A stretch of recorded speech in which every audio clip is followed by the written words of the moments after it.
নমস্কাৰ এছএছচি যদি 2024 যিটো এনসাৰ কি সেইটো কেতিয়া আহিব বা কেতিয়ালৈ দিব পাৰে তাৰ বিষয়ে আজি আমি এইটো ভিডিঅ'ত এক্স্যাক্টলি অলমোস্ট সঠিক ডাটা কিছুমানৰ ওপৰত ভিত্তি কৰি কথা পাতিম। এতিয়া কথা হ'ল এক্সাম আমাৰ 7 তাৰিখে যেটো শেষ হৈছিল আৰু এনসাৰ কি এতিয়ালৈকে দেখা নাই। মাজতে আমি পৰহি নিউজ পালো এক্সাম ৰিকণ্ডাক্টটো হ'ব গৈ আছে।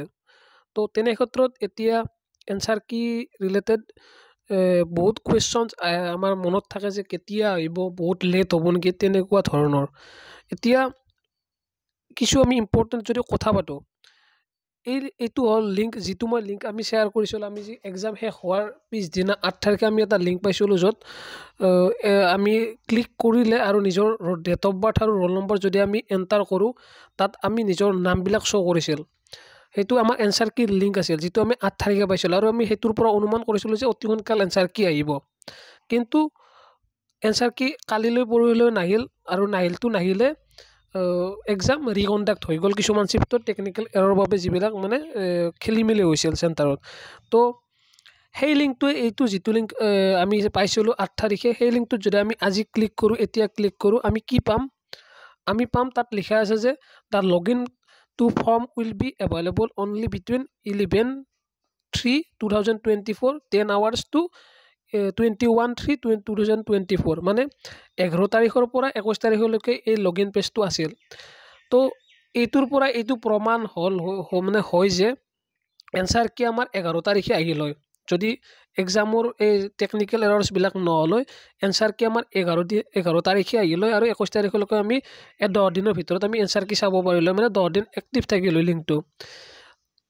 এনসাৰ কি 11 তাৰিখে অহাৰ কাৰণে এছএছচিয়ে গোটেই ৰেডি কৰি থৈ দিছিল, কিন্তু তেওঁলোকে দেখিলে যে আমাৰ কিছুমান চিফ্টত খেলি মেলি হৈছে। তো তাৰ কাৰণে কি কৰিলে, এনসাৰ কি তেওঁলোকে নিদিলে, কাৰণ অবভিয়াছলি এক্সাম ৰিকণ্ডাক্ট কৰিব লাগিব, যিহেতু এনসাৰ কি তেওঁলোকে দিব নোৱাৰিলে, সেইটো পচিবল নহ'ল।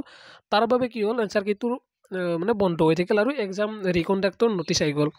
তো আমি এইটোৰ পৰা এইটো বুজো যে এছএছচিয়ে অল ৰেডি কৰিছিল, সকলো মানে ৰেডি কৰিছিল এনসাৰ কি দিয়াৰ বাবে। মানে 11 তাৰিখে এনসাৰ কি আহি গ'ল হয়, মানে আমি হয়তো 10 তাৰিখে নটিচ পালোঁ হয় যে কালিৰ পৰা এনসাৰ কি আমি চাব পাৰিম। তো এতিয়া আমি কি বুজো, 7 তাৰিখে যিহেতু এক্সাম শেষ হৈছিল, যোৱাকালি নটিচতো লিখা আছে 7 তাৰিখে এক্সাম শেষ হোৱা বুলি, কাৰণ বহুতৰ কনফিউজন আছিল 12 তাৰিখে এক্সাম শেষ হ'ব বুলি। তো কালি নটিচখনতো মানে ভালকৈ লিখা আছে যে 7 তাৰিখে এক্সাম শেষ হৈছে। তো 7 তাৰিখে এক্সাম শেষ হ'লে 4 দিন পিছত 11 তাৰিখে এনসাৰ কি আহিছিল। আৰু এতিয়া আমি 30 তাৰিখে যিহেতু আৰু এক্সাম হ'ব, তো আমি এইটোৰ পৰা এই বুজো যে 4 তাৰিখলৈকে আমাৰ এনসাৰ কি নিশ্চয় আহিব।